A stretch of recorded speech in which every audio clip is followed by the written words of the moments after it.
I wanted to remind you of our Road to 1,000 subscribers giveaway that we have going on our YouTube channel. If you subscribe and have a public profile, you'll be entered to win a free RX Smart Gear original jump rope. You'll get to pick the pattern of the handles, the color and weight of the cable, and you'll be getting one of the best-selling, best-performing jump ropes out there.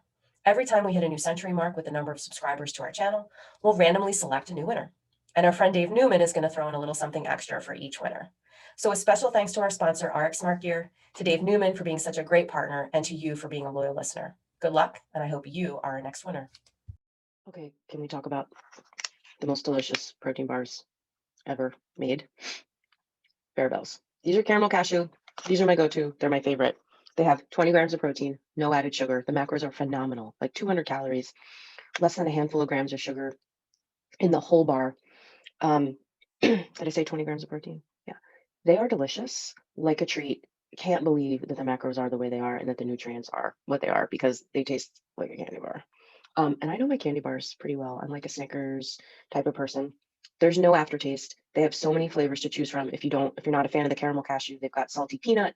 They have a hazelnut nougat. They've got a chocolate dough, a crispy fudge, cookies and cream. What am I missing? White chocolate almond. They're all delicious. I like all of them, but check them out at barabells.com. Try some for yourself. You won't be sorry. They're delicious. Totally awesome. So, hey, everybody. Absolutely. Welcome to the Clydesdale Fitness and Friends. My name is Scott Switzer. I'm your host. I am the Clydesdale. We love to do fitness, and these are my friends. And we have Kat and Charlie with us today, as well as a very special friend, Spencer Panchik. What's going on, Spencer? Not too much. Glad to be here today. Yeah, we're so glad to have you. So I want to intro everybody because I got a chance to spend a weekend with you and Sax during the Rogue Invitational, and you are a very different athlete than your brothers. That's true. They are very similar. They're very strategic. They're very methodical. And I think your term is you like to do it for the people. Absolutely. I can't say it any better. And so, so you like to go out fast, just like Charlie and I, until the wheels come off and try to hang on for dear life. That's pretty close, except we try and keep the wheels on as long as we can. Yeah. So, so I just want people to know kind of the athlete you are. Now let's kind of go back in time and how you got into CrossFit. Yeah. So, you had a very horrific hiking accident with your friends when you were young. And we talked to Saxon about this back on episode 6, but we're now on like 130 something. Amazing. So I want to recap that and kind of get your perspective of that story. So if you can just tell people like what happened that day. Yeah. So it happened, I was like 11 or 12, right around there. But Saxon and myself, we went on a hike with a couple of friends, and it was literally like today, beautiful day, 60, 70 degrees. Leaves were just starting to come in, and we were hiking along a trail, and as we were hiking, the ground kind of gave way, and there was a girl that we were with that fell down, and we saw her laying down there. So Saxon and myself, we tried to figure out how to get down, and Saxon then fell down, and I saw him, and I figured I had to try and find a way to get down and help them. And it ended up being all three of us really falling, and it was 75 feet down a cliff, and we all ended up getting life flighted out of there. It was a very traumatic experience, but that kind of led us into CrossFit. So it's really a blessing in disguise, if I could word it anyway. Doctor said that I wouldn't be able to run or play sports or any contact. So I kind of found my way into CrossFit, because it's anybody that's hard-headed, they're not going to let somebody tell them what to do. And that's kind of like how we are today. And just led us down the path and made us the hard-headed people that we are. So you suffered a foot injury of some sort and a head injury. Yeah. So I had a few different injuries. I had a traumatic brain injury. I broke 4 metatarsals in my toe. Some of them are still broken actually today, and some of them are a little bit shorter than the others. So they actually wanted to take those off, but I figured that would kind of hinder my running. So we just kind of left those on there. And the other injury I had was I had a tree branch impale on my leg and cut it all the way up down to the femur. So it was a pretty traumatic experience. And this happened in Western Pennsylvania. You were Yes, sir. living just outside of Pittsburgh, the great state of Pennsylvania. And there's a story that the volunteer firemen that came to try to rescue you couldn't ascend the cliff. Absolutely. And so your family were fitter. And so I believe it was your brother that went down the cliff and got you guys. Yeah, that was my brother, Steve. So we were stuck on the side for probably 45 minutes. And I was on the phone with 911 and they're like, describe where you are. I see trees and a railroad track. That's it. So, and the railroad track was miles long and didn't really narrow it down. But my older brother, Steve, he ended up being the first ones to find us. And the firefighter's like, we can't get the stoke baskets up. Like my back's hurt. Like I can't do this. So my brother, Steve, ended up carrying the stoke baskets up to us. And then he just kind of propelled us down and got us life flighted. But it's pretty crazy that he kind of had to step up and do that. But that's what's so awesome about CrossFit and like owning an affiliate. I take a deep passion in working with anybody who's a first responder because I don't want anybody else to go through that experience of almost feeling helpless to an extent where somebody can't perform their job. So it really goes, I put a lot out to those first responders that really take the job seriously. And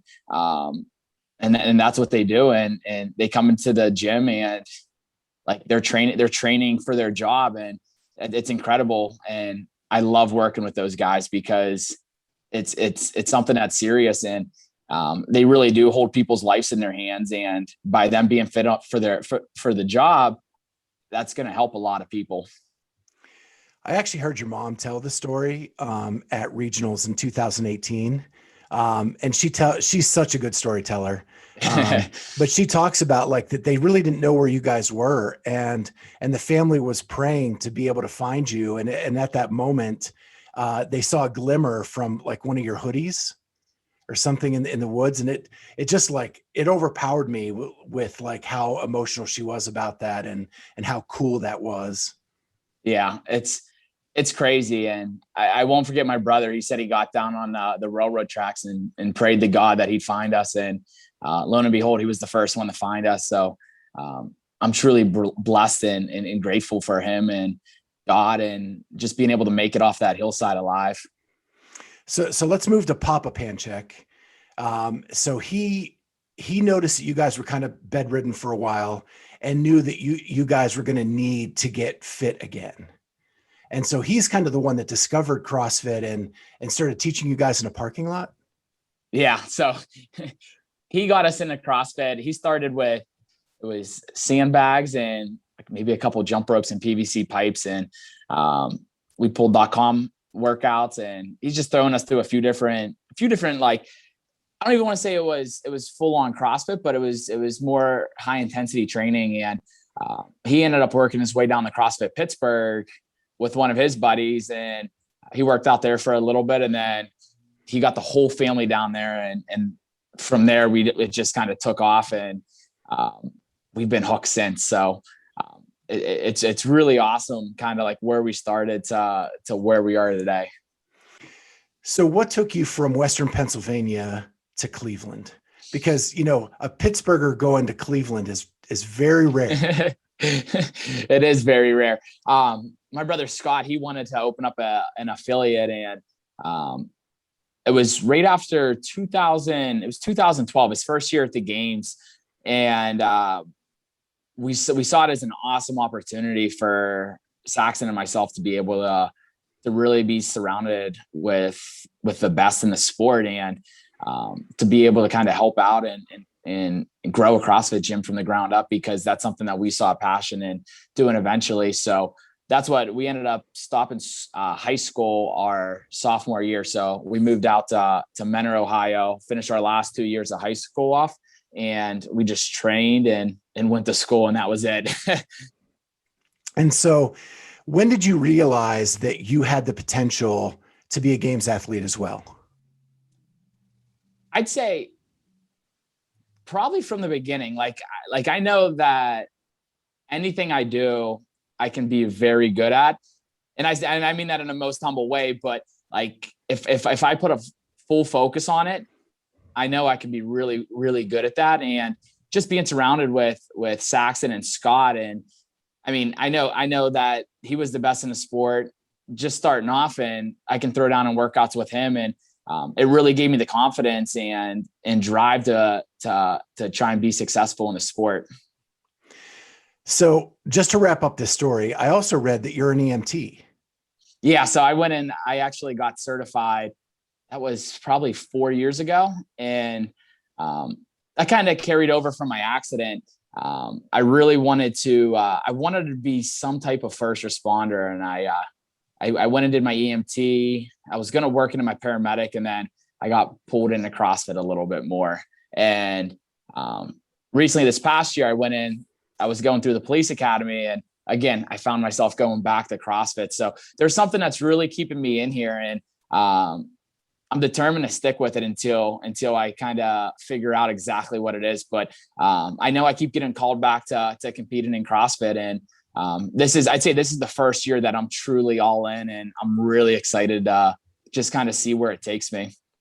And that desire to be a first responder is from your accident and what you witnessed back then? Absolutely. And I just, all the people that I went through in these classes, like it's crazy, because we need to get more fit people that want to do these jobs. And I think it's a very serious job. And I think that the health and fitness of these guys, it's really crucial for anything that they might come across. So just going through, even in the police academy, I was bringing a bunch of the students into the gym and helping those guys be able to kind of pass the PT test. And it's awesome the way that I can kind of impact just by even owning an affiliate. Like I think it's incredible. So you finally make regionals in 2017 on a team, and that was with Mentality, Scott's gym. And what was that experience like? The experience on a team was awesome. But it's really difficult. That was when they had the teams of 6. It's really difficult to be able to get everybody on the same page and really be able to get everybody that's all in. I think that's what separates a CrossFit Games athlete from everybody else. It's that 0.01% of people that want to dedicate their entire life to being competitive. And I thought competing on a team was awesome, but for me, I think individuals really where it's at, because you don't have anybody else to rely on. You don't have anybody else to blame. It's like wrestling. It's just a dog fight, and you either win or you lose, and that's on you. So I'm hearing that you really don't ever want to do team again. No, that's not necessarily. I think it would be a very special team. Like I did Wadapalooza with Saxon and Scott, and I thought it was incredible because we were all in all the time, and we all had the exact same mindset. I think making sure you're on a team, you just have to have the right people, and you have to make sure everybody has the same mindset. And I think that's really important. And that's why I really like the super teams when they did it in CrossFit, because you can make sure everybody really lined up with that. And just with the affiliate teams, which I totally understand, it's just hard to be able to, everybody's working jobs. You can't make a full-time living off of just solely competing. And especially if it's your first year competing, it's very difficult to be able to do that. So I think just like I said earlier, just really making sure everybody just kind of lines up with their same beliefs. And I know when I went team with Mentality, my first question was, what is everybody's why? Why are you doing? Why do you want to compete on a team? Like, what makes this so important? And if you don't have that strong why, then how can you look to your right, look to your left, and really rely on that person to be able to pick up the slack if you need them to, or how do you expect to pick up the slack if you need to too? So I think just making sure everybody has that why, and it's really a true why on the deepest level. I think that's so important, and just being competitive in CrossFit, because you'll see a lot of people come in and out so fast, almost like one hit wonders. And I think it's because people don't have that strong why and that belief on why they're competing in CrossFit. And so Kristen was on that team, right? Yeah. So it's still kind of a family affair. So Kristen is Scott's wife. Yeah. And so you were competing with her, and I don't even know if people really know that how fit Kristen is. Oh, she's fit. She has that mindset of an athlete, of you just put the head down and go. And again, it's one of those things you can't teach people. And she has a strong belief, and she has a strong why. And I think that's very important in being competitive in CrossFit. And so the last question about the team I'm going to say is, we've thought about it kind of like in our roundtables and at different times. Ohio is stacked with great CrossFit athletes. If you could make a team of Ohio athletes, do you think you could win the CrossFit Games? Absolutely. I think we could. Yeah, there's some dominant athletes in this state, and that'd be a fun thing to see. That's what I was sitting down with one of our members, and I'm like, think about it. I'm like, Ohio, name how many people have gone to the games. And I mean, I think it was well over 15, 20 people. Like it's incredible. Yeah. Yeah. And did you have something, Kat? No, I was just going to say, maybe that could be the next iteration of the team process. They went from super teams now to affiliates, which sort of pigeonholes a lot of people. Maybe with this focus on continents and countries and things, maybe they could do a state athlete thing where you just have to be so in cool. an affiliate of the state, right? That would kind of be neat. Yeah.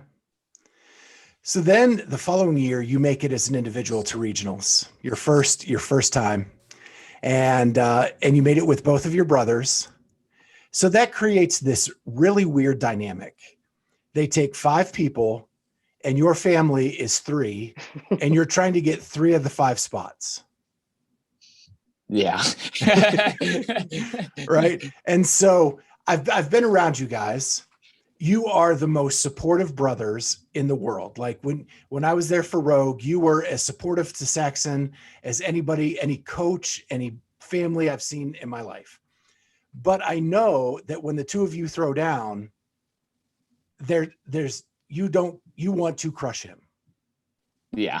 I mean, we all want to crush each other in a brotherly way. It's like a board game. So how does that dynamic work at regionals? You're there kind of supporting each other, yet you want to crush each other. Yeah, I think so. I think competing at regionals, that was really incredible. And I won't forget the one heat. It was the handstand bike dumbbell step over. And that was the one time we all were in the same heat, and just being around each other, warming up. It was really cool. But like as soon as that happens, it's go time, and we're all competitive. But I know there were a few times I remember specifically the final event. Sax and Scott were in the final heat. I went earlier, and I mean, I was practically falling over the fence trying to just scream my lungs off. But like as soon as the competition's over, it's just supportive. So does that make Steve like the other Manning brother to you guys? Yeah. So Steve's actually, he's the one that got us, I don't want to say got us into CrossFit, but he was probably, at a younger age, he was probably the most into it. And he actually went out, he did a ton of gymnastics seminars and Olympic lifting seminars. And Sax and I are 12, 13 years old.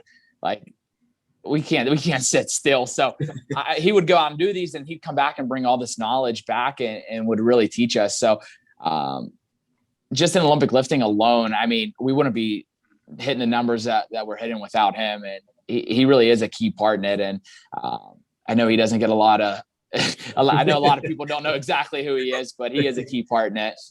He's that Connor Manning. Yeah, he is. And so at that event, Saxon and Scott had one of the greatest moments in regional history with the way they finished that 18 regional and both making it to the games. And your contingent took up that whole lower corner of the stands, and they were so loud. And so what was it like being a spectator for the end of that? It was, I mean, watching it was incredible. I was off by myself. So I was able to see everybody, but, it was so cool just seeing everybody get behind them, and just the passion of how much it meant to Saxon, especially. Like I've been with him from the beginning, and I know how much work he put in, and how much that really meant to him. And just looking at his emotions, you can tell that. But I mean, I felt like I qualified for the games watching it. It was so cool being able to just be a part of that. And so in that same year, you and Saxon decide you're going to open an affiliate. Yeah. And so what was your why for that? So we wanted to open an affiliate, and we wanted to impact as many people in lives as we could. And especially in the Cleveland area. Now we're trying to kind of not get out of Cleveland, but like take it more remote and be able to do that around the world. But it all goes back to like our accident, and that's kind of how we found our affiliate name, CrossFit Cliffside, because like it means so much to us. And not only just the first responders, but people being healthy for life and their jobs, just everything. Like we have people in here, and we have a goal board painted on the wall. And that's one of the first things that we try and make people get up on the board is their goal and their why, because when they're deep in a workout, I know what's going to make them tick. I know what's going to be that motivating factor for them. So I think it's really cool. And it could be things such as qualifying for your first quarterfinals to just being able to play with your grandkids. And I want to be able to throw my grandkid up in the air when I'm 60 years old and carry them around without knee pain, back pain, or any of that stuff. And everybody has that why on what makes them tick. And I think it's incredible. Yeah, that was one of the first things we noticed when we came out to do the workout there, was that huge board and everybody's whys on there. That was pretty cool.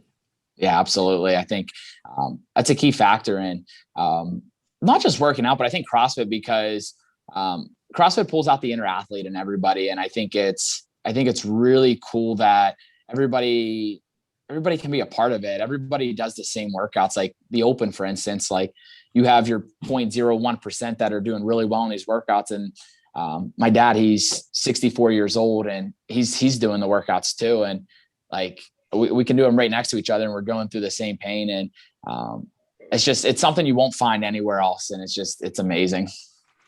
So how's it going? You're what, in your third year as an affiliate now? Yep. We just started our third year. So how's that going? Really well. Really well. It slowed down a little bit with the pandemic, but I think everybody else's did too. But I also think that's really good, because people realized how important health and wellness is more than ever. And just kind of being able to get things back to normal and having people just really dive in and focus on their fitness. And some people realize how fast it can go, and it's the key part of life. If you want to live a healthy and strong life, fitness and nutrition are your number one priority. So, I've been up there a couple times, and the one thing I can say is the community you guys have built is so strong. The support of the people that came in to watch Saxon do Rogue. When Charlie and Amy and I came up to do the workout, like so many people welcomed us and supported us through the workout. And it's just a great community. It is. I love everybody in here, and the way everybody gets behind each other it's awesome. Problem was, it was a Saturday, and you guys do assault bikes on Saturdays, and assault bike and thrusters. Yeah. Yeah. It's still one of my least favorite workouts I've ever done. Right. So we're going to take a short break from our interview to tell you about our newest sponsor, Up Before You Coffee. They are an amazing coffee. It is delicious, has different little notes of chocolate and things like that. And it's really clean and crisp when you drink it in the morning. But they have a light roast. They also have a medium roast. as you can see there. We are so excited about this sponsorship.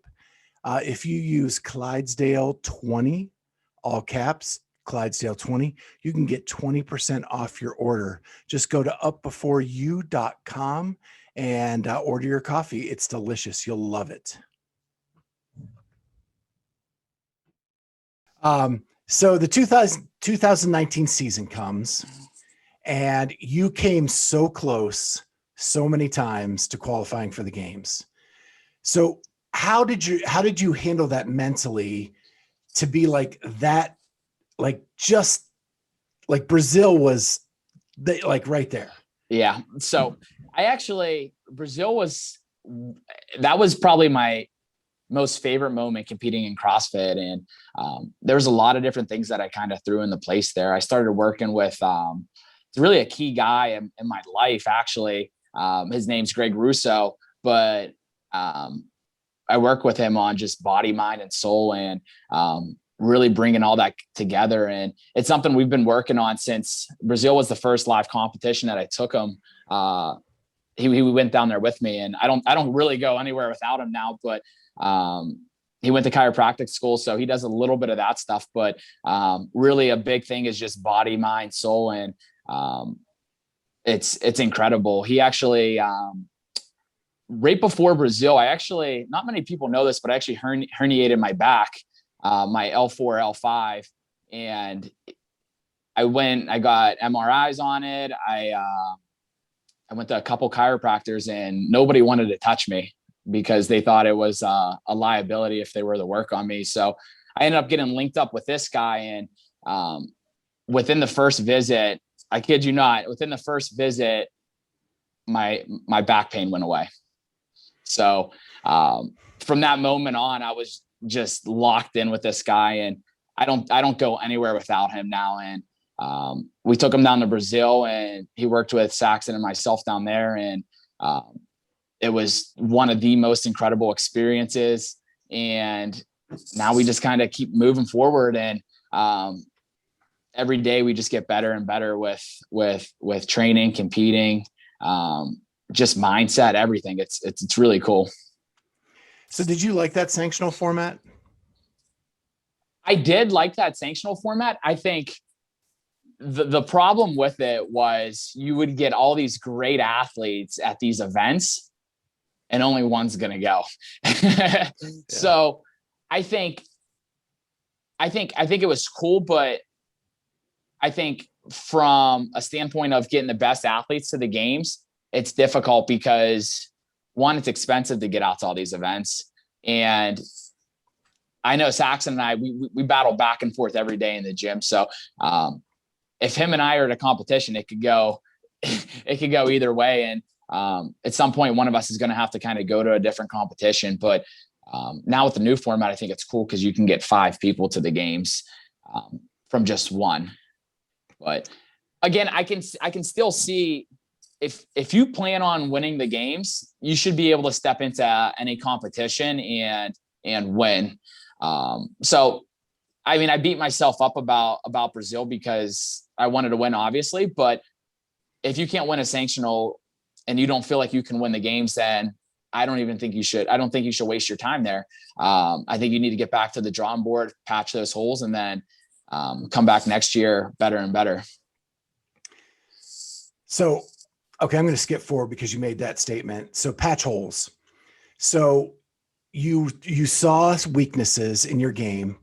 What were those weaknesses and how have you worked on them? Yeah. So just in Brazil alone. Overall. So I think I struggled with, it wasn't even that I would burn out in workouts. It would be how to conserve my energy properly and be able to do a workout the right way. It sounds so crazy, but there's different ways to do a workout, and you need to be able to make sure you're using all of your energy in the best way possible.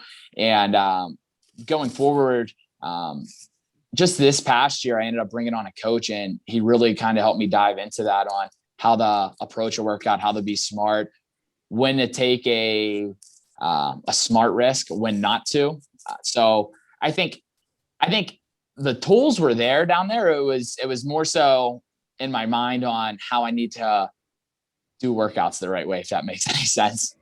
So, and that coach was Facundo. Facundo.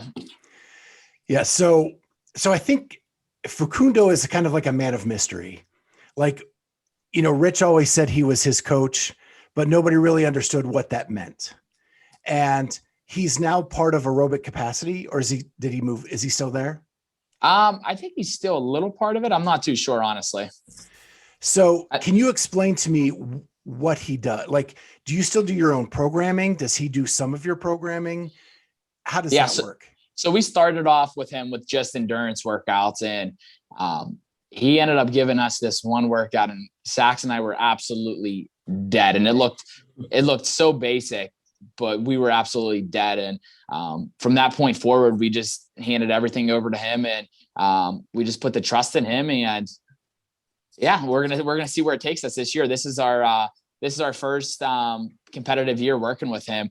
I know Saxon had a chance to be able to use him a little bit in the Rogue and the games last year, but this is our first year working with him for live competitions, and we're going to see where it takes us. And I think just based off our fitness right now and kind of how we feel, I think it's going to be a good thing.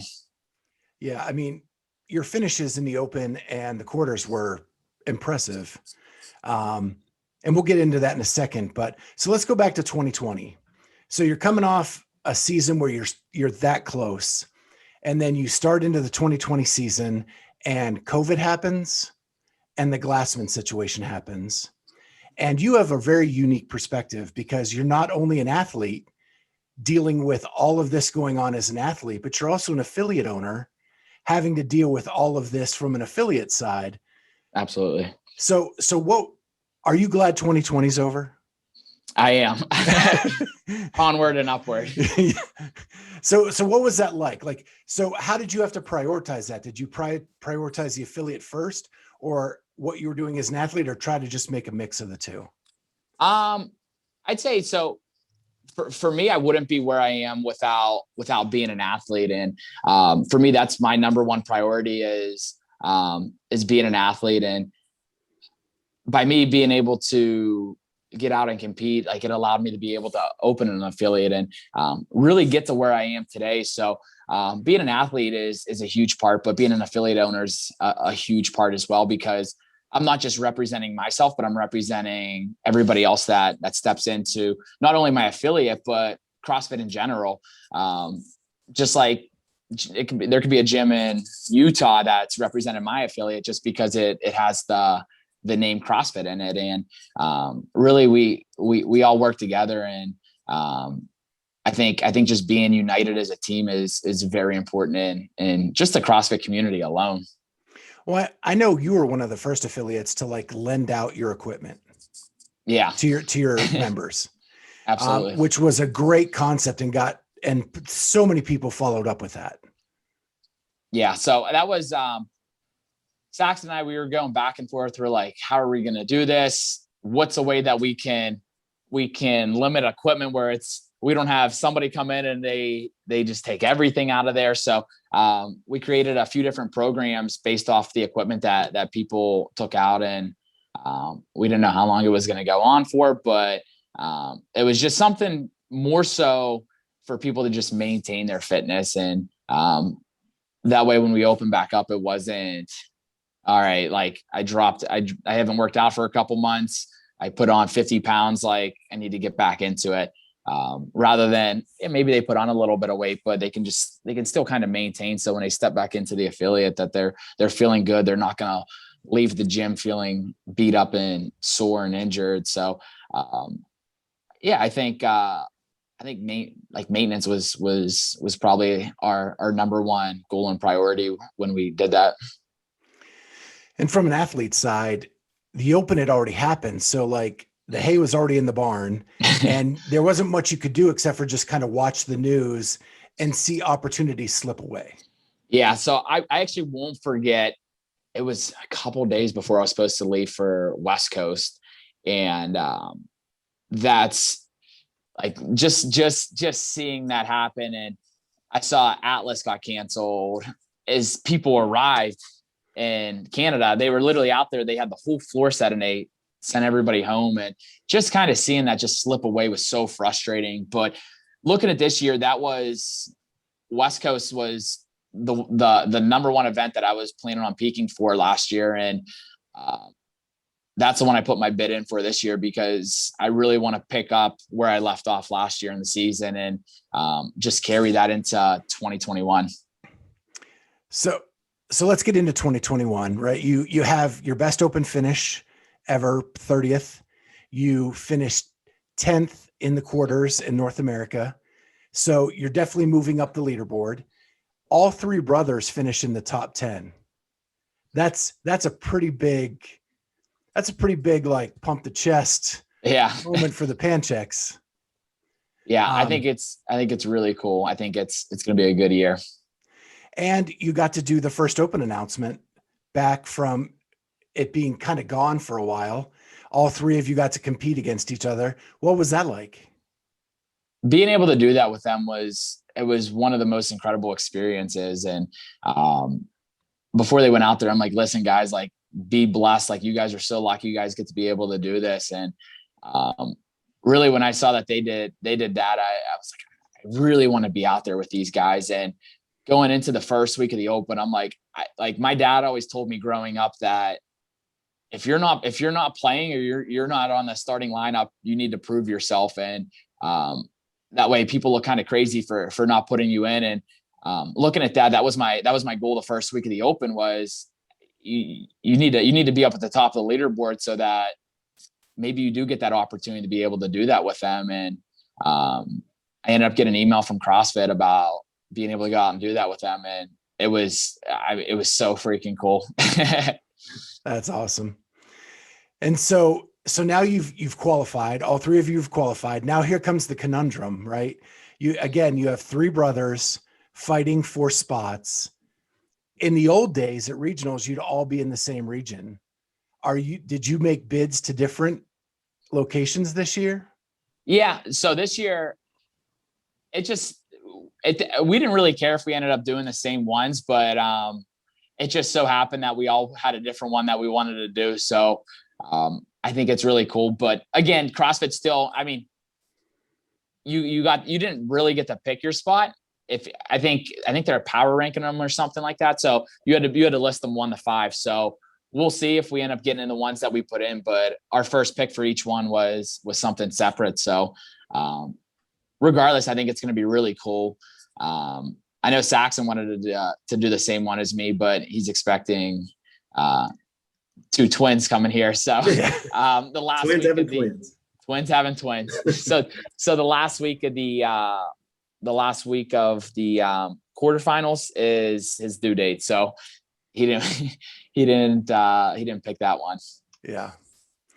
When are you supposed to find out? Have they told you sort of when they'll give you a heads up on what's happening?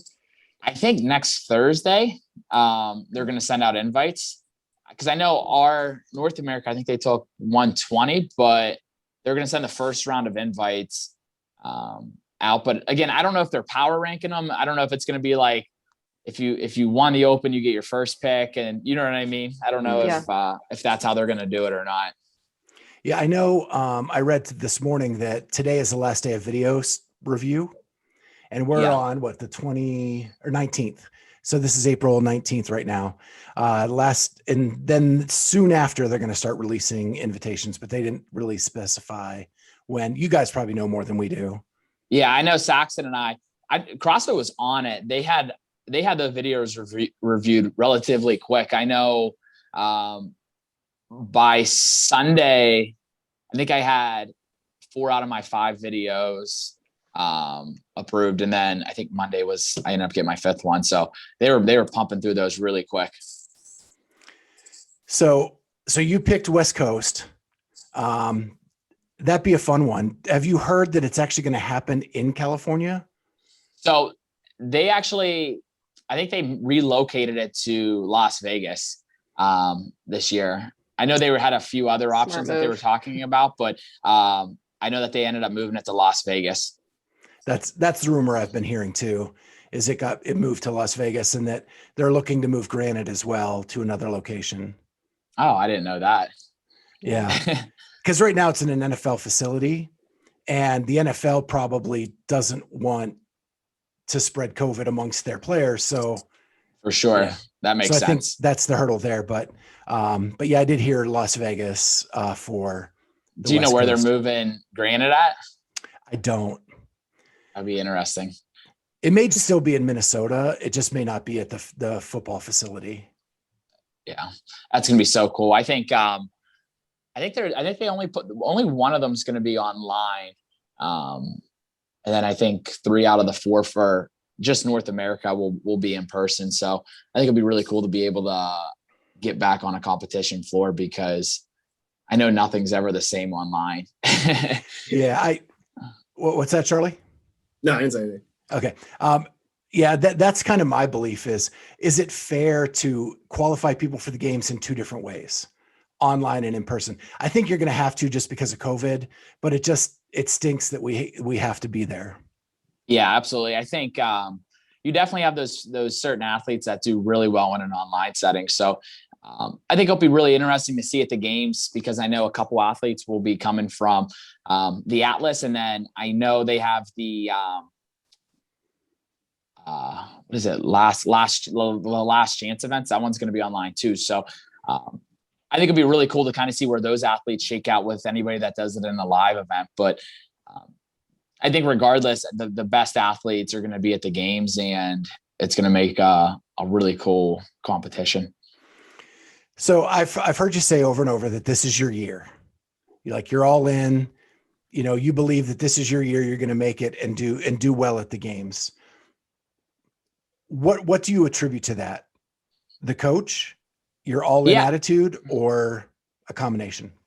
I think it's a combination. I have a group of guys that I train with at the gym that really push me, but I have 2 coaches that push me to be better. And Greg, the guy that I started working with right before Brazil, and then Facundo, and those guys really support me, and they support me on the deepest level that if I go all in, it's going to happen. And I believe that as well. And this is the first year that I'm putting all the chips in on the table, and I'm going to try and make something happen. So I think it's going to be cool. And I think where everything shakes out, it's going to be awesome. And every day you just get better and better. And regardless, you're learning. So when I was up there for Rogue, Facundo was on the phone with you from Tennessee, because he was working with Haley at the time. Is he still working with Haley? That I'm not sure if he still is. I know that they all talk. He has so many friends. So I don't know who all he's working with. But we talk to him on a daily basis, and just seeing how we're feeling, and how hard workouts are, and what went good, what went bad, how's life going. So it's really cool. It's unique. Well, the observation I wanted to make is that it seemed like Haley and Saxon were sharing information where they could, in that short, because it was very short time frames to get between the 2 events. But that's a really cool relationship to have set up for you guys to be able to. It's like Matt and Tia have, because they're not competing against each other, they can share information. Yeah. Is that happening with you guys, or? Not right now, but I think when the opportunity comes up, and you can work with any athlete, I think it's incredible. And I think that's just something that's hard to come by. And again, the percent of people that qualify for the games is so small that anytime you can work with somebody that's up in the top 10, it's a very unique experience, and something that not many people get to come across. Maybe you guys can do like a Wells sisters, Panchik brothers. I think that would be cool. I saw her sister, or she has a twin too. I saw her twin sister qualified. Yeah. I saw all the Smiths qualified. It's really cool. It's really cool seeing CrossFit just really build into these families, and all these families kind of move in and compete together. Yeah. So my last question before we hit rapid fire is, any aspirations after CrossFit? We'll see what happens. I'm just taking it one day at a time, and yeah, just focusing on training and the affiliate, and that's it. So we'll see what happens. All right. Well, let's go ahead and we'll start with the rapid fire. I'm going to let Charlie start that off. All right. So of the three of you brothers, who is, let's say in a sprint, who's the fastest? I'd say myself. All right. And then who's the strongest? Myself. There you go. I see a pattern here. How about the funniest? Who's got the best sense of humor? Probably Scott. And so what's your prediction for placement in the games? If all three of you are in the games, how are you shaking out? I think we're all going to say first. All right. So what is your favorite time to coach? Morning, afternoon, or evening? Evening. I'm not a morning person, but when we opened up, I did the mornings, but evening for sure. I guess that rolls into my question. When's your favorite time to train? Afternoon. And when you do get any downtime, what do you like to do to relax and unwind? I just got into hunting this year, so I love that. So anything that relates to that, it's a lot of fun. So what's your favorite country artist? Oh, that's a good one. Probably John Party. Okay. Well, I know you guys, I know that crew of yours hits all the country concerts. So what was your favorite concert? I went to a Derek Bentley one 2 years ago. That was probably my most favorite one. All right. So we talked about, obviously you guys are twins. Is there a real twin sense thing? Is that a real thing? Absolutely. I knew he was having twins before he knew he was having twins. So did his twin sister. Right. We both are. His wife's twin sister knew, and then I knew. I'm like, you guys are having twins. Yeah. So how bizarre is it that Taylor has a twin, you two are twins, and they're having twins? I think it's so crazy. They say it's so rare, but I don't know. Yeah. That just blows my mind. That's crazy. I think it's so cool. So Spencer, I also own an affiliate, and I wanted to know what's the best thing about owning one in your mind? I think the relationships that you can build with people is you get people from so many different backgrounds that when you really ask people just like what they do for a living, it's just like, what? Like I had no idea. And I think it's really cool because you can link people up. Like everybody helps each other. Like maybe somebody's a contractor and somebody's looking at building a house, and link those two people together, or somebody's a lawyer, or whatever it is. I think it's really cool because when you sign up for an affiliate, it's a whole family, and everybody wants to help each other, and it's something that's unique. Well, I'm going to finish up with, I got to meet your dad at Rogue. So Papa Panchik likes to talk and tell stories.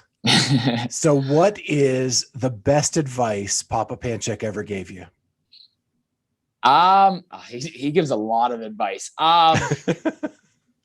Just work hard, like put your head down, work hard, and let the chips fall. Let your work work for you. And whatever happens. And as long as you know you gave it your all, that's it. So after you left Pittsburgh, are you still aligned with the Pittsburgh sports teams? Absolutely. I mean, maybe if I moved to a different state, but I mean, it's Cleveland. So. No, whoa, wait a minute. Cleveland doing Cleveland things. I'm just kidding. Yeah. No, I'm not. So the best part about hanging out with you guys is, I'm from Western Pennsylvania, and to hear the Pittsburgh accent again, and your dad has it like in full force. It's just awesome. I love it. I always feel at home when I'm up there, and I can't wait to get back and do a drop in and work out with you guys again. It'll be fun. Are you putting fries on your salad? Listen, Ian's got to come try it. Well, my wife's from Pennsylvania, so I know all about that. Yeah, there is no Oh, salad without fries, right? No. Well, Spencer, thank you so much, man.